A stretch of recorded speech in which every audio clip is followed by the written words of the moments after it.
welcome back to my channel. I know it's been a while. I was really sick for the last week and a half, so I haven't made any videos, and I'm sorry about that, but I was really not able to make any videos. And so that kind of brings me to what I wanted to talk about today.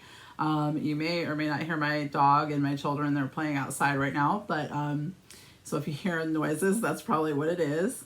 But I wanted to talk about what to do when you're sick, homeschooling when you're sick.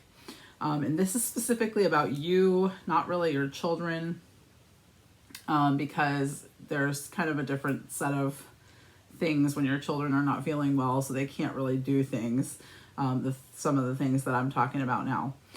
So my first tip for homeschooling when you're sick is to take care of yourself. Now, that may mean that you don't do any school for the entire time that you are not feeling good, and that's okay.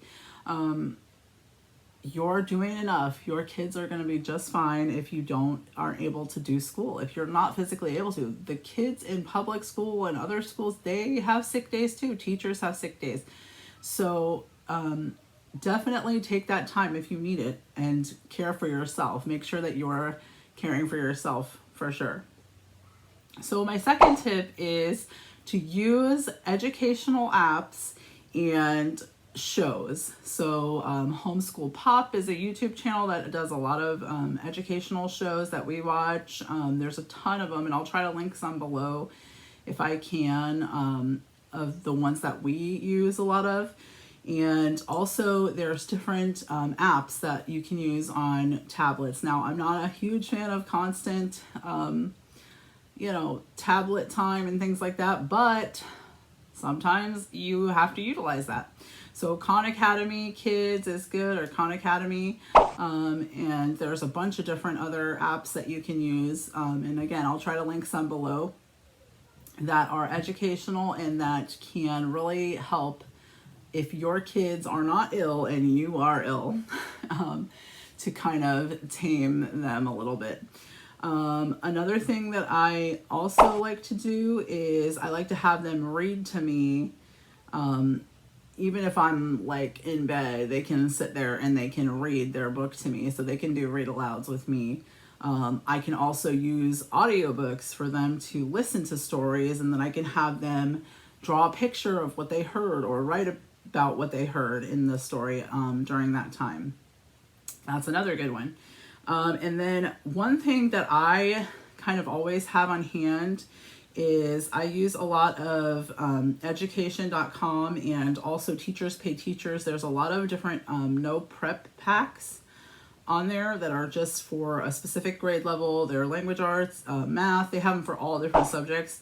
I usually concentrate on language arts and math when I am not feeling good, because I don't want to have to give them a ton of explanation. I want them to be able to do it on their own, and I want them to make sure they're practicing those subjects the most, I guess. So a lot of things that I do is I'll show you here. I have a sick day folder for math. This one I think is for math, yep. And then I have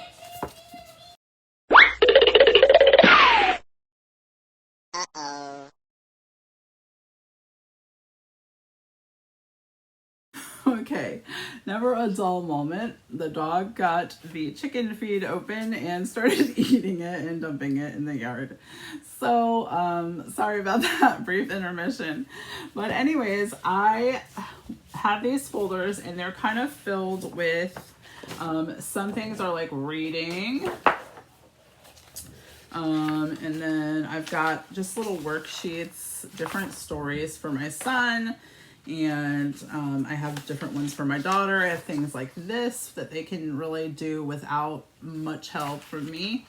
And just no prep packs from Teachers Pay Teachers that have a lot of just things that they need to practice really. And like for my son, again, there's some money worksheets or graphing.